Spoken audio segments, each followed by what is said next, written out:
Greetings, greetings of peace and love. I'm Reverend Cardona. I'm here with Reverend Lisa Benton.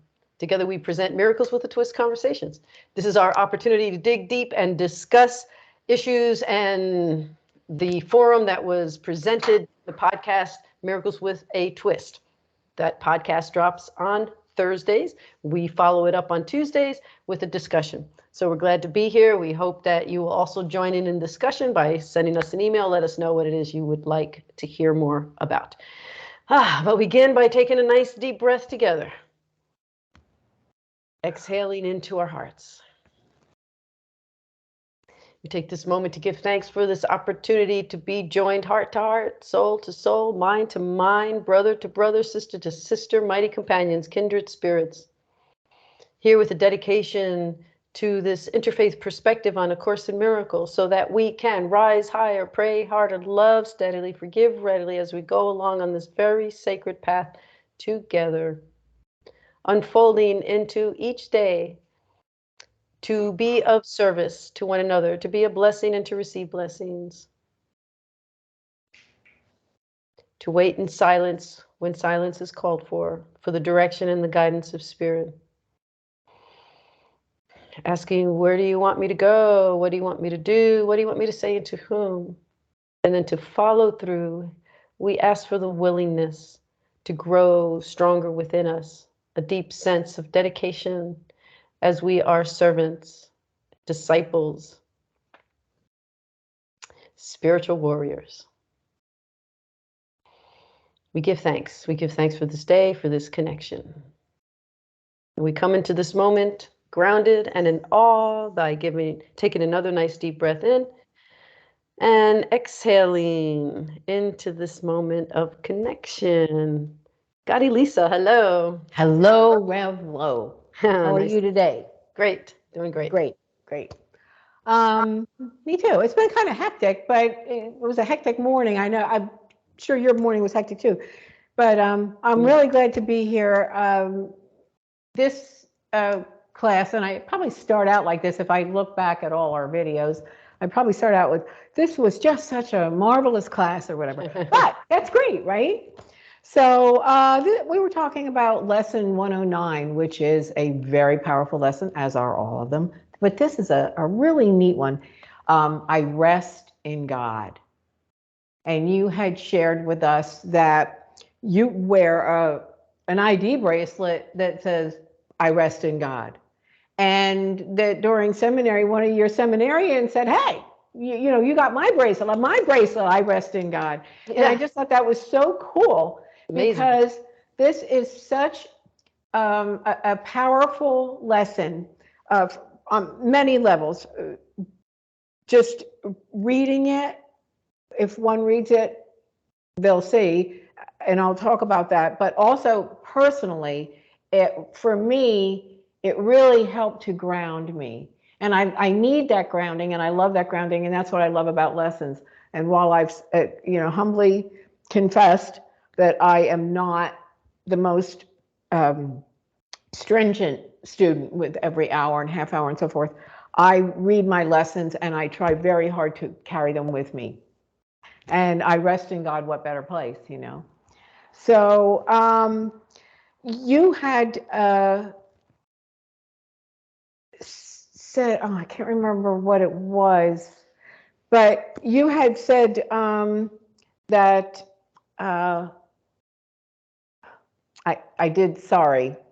you did say it. You talked about your bracelet, and that's what I thought was so cool. For me, you introduced us to, and it was interesting, you introduced us to a word. And you have helped me try to pronounce it. So if I botch it, carencia, is that good? Carencia, which is a word that you took from your book, The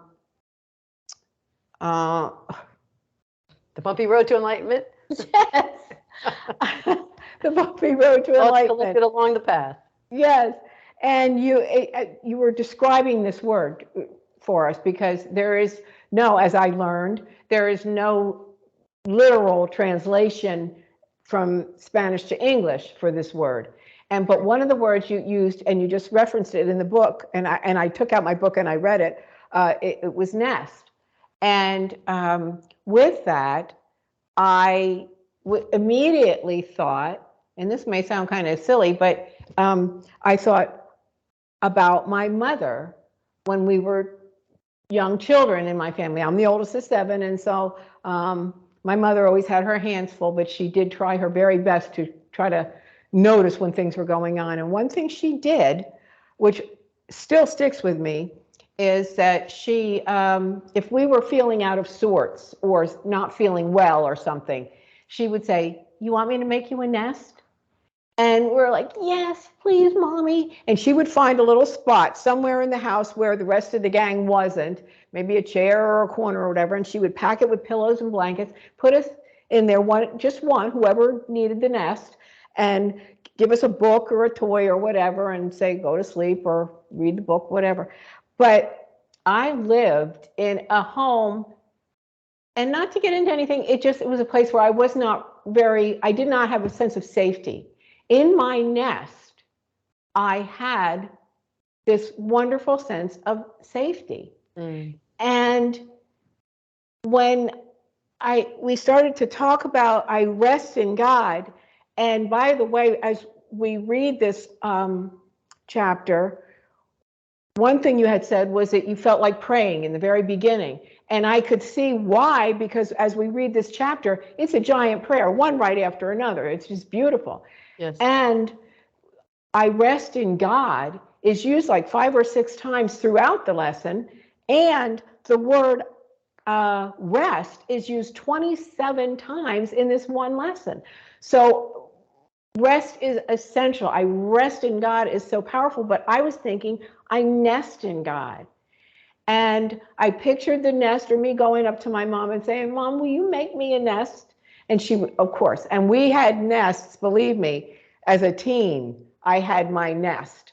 And it just gave me such a sense of comfort, strength, peace in an environment that just wasn't that way. And that's when Mom did the nests, or we asked for the nest, was when we were feeling out of sorts. And so I nest in God. I thought, I need to get a bracelet with I nest in God, because that not only gave me a beautiful memory of my mom and how she was so busy and so stressed all the time, but would take the time for things like that, something beautiful like that. That helps me in my ongoing journey of reconciling issues related to the past and get, old ghosts and things, to a beautiful place where I did not realize at the time how powerful it was, but I was totally supported in that nest. And all my brothers and sisters at one time, or at many times throughout their lives, were nested. And I just thought that was amazing. And when you introduced the word carencia, and it had the word nest, I just had to look it up more. And that's when I found out that there is no literal translation, and you did a beautiful job in the book. And I'm really glad that you chose that one word, nest. But I'd like to share a couple of the people trying to do their best to translate. And one is homing instinct, a favorite place. And the other one is a place where people feel most secure, gain the strength of their character, and feel at home. So what better way to nest or rest than in God? That's our only home. Mm-hmm. We can nest in God, we can rest in God, but that's our home. And I just, the word is something that I'm going to carry in my heart. In fact, I have a sister-in-law who is struggling with cancer malignancy, and really struggling. And she's so strong, and I admire her so much. And I told her about this word that I had learned from you, and I explained it to her the best way that I could explain and how it gave me comfort and so forth. And I said, this is from me to you. My comfort is this word that you can make it your word. And she said, thank you for my word. Thank you for my word. So I am a bit of a logophile or wordsmith, whatever you want to call it. I think about words sometimes too much, and then it, becomes semantics. But in this case, the rest, the nest, and carencia were just beautiful to me. And I actually was transformed in a very beautiful way that I have been carrying now since Thursday, and it's only Tuesday, but that's pretty cool because I feel the transformation. I see things differently with being able to relate that childhood experience to A Course in Miracles. It was that I was seeing escaping from whatever was bothering me to resting in God, resting in peace, resting in love in an environment where I usually didn't feel that way. And so now I look back, I'm going to see myself in all these different nests in different houses at different times in my life. And so I want to thank you for that and the beautiful words. And that's what I had. I wanted to just share my own personal experience with it and encourage everyone, please, to really read this lesson because you won't want to put it down. It's just beautiful. One beautiful bit of poetry, prayer after another. Thank you. Thank you. And yeah, it is a very beautiful lesson. And even Ken Wapnick in his commentary, he says that it reads like a beautiful poetic prayer. And he says, I hope I don't disturb the rhythm of it by entering and interjecting my commentary. And, God rest his soul. I want to say, well, you do that sometimes, but he does give us some really amazing commentary. But that might have been one we could have just left it alone. But to come full circle, from those childhood good memories, however few and far between they may be of the nesting and bringing it all the way through to our adult spiritual dedications and recognizing that those periods of rest were preparing you for knowing what rest felt like in the nest and now as an adult outside of the nest, and Querencia sort of encompass all of it. The resting, nesting, and the place that doesn't have to be home. It doesn't have to be an actual physical structure. It could be anywhere where we can find peace. And that peace that the Course talks about is perfect peace. And I don't remember if you remember when we used to meet at Center for Inner Wisdom, we had someone who attended regularly, Bernita. She moved to Texas, one of many of people who've left and moved away or gone away. And she used to always say, well, if I'm at peace doing something or being somewhere, how's that not perfect peace? And so the question is, if you're feeling at peace and you're feeling, like I used to say, well, I could be out on my paddleboard in the middle of the ocean feeling like this is such bliss, this is peace, this is exactly what I want to feel, and then look over and see a fin coming toward me, that's going to disturb my peace. And that did happen one time, the two of us were out there and we took our paddles and we put them on top of the board, brought our feet up and just sat there and waited for it to go by. And I said, well, if it's a shark, it's going to say, get out of here. But maybe it's a dolphin saying, welcome. And it didn't bother us, whatever it was, it kept going. But that disturbed our peace, that took us from a place of peace to a disturbance of peace. But perfect peace is beyond even that. It's not those peaceful moments. It's that peaceful knowing, that inner knowing, that place that cannot be disturbed. So even if I got, if I turned into a character from Jaws, then, there would be something somewhere in me beyond my physical form, because that I would survive that would still be at peace. That's a perfect place of peace. So we're looking for that in bits and pieces of the bliss in our human experience, and finding that querencia, that place of peace, that place of rest, and knowing that even in the middle of chaos, we can find it. You know, we have ideas of what we want it to look like when it comes to our personal interactions with people and with life. But when it comes to our connection with God, it can be anywhere, even in the jaws, right? It can be just that place of peace where we can say, I rest in God. I rest in God. And it's not specific to any religion, because all religions lead us to a place of understanding that beyond anything physical, there's a metaphysical, there's a dimension that will take us to a higher consciousness. Now, in the Judeo-Christian perspective, we might think of the Psalms. 46, I believe it is, which says, be still and know that I am God. Well, what is that stillness? That stillness is rest. That stillness is that resting in that place of complete surrender, you know, and we know what it feels like with a human to feel that, you know, to feel that place of complete, total surrender and comfort and peace and love.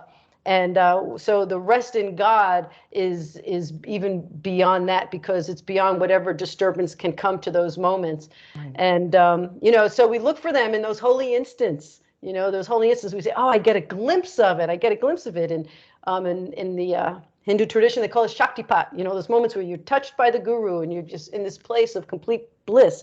The Sufis had it, right? The whirling Sufis, when they had that whirl, it was because they were completely in touch with the divine. Teresa Avila, all the mystics take us to that knowing that there is a place beyond our intellectual understanding that is resting in God, regardless of the language we use, regardless of the religion we cite.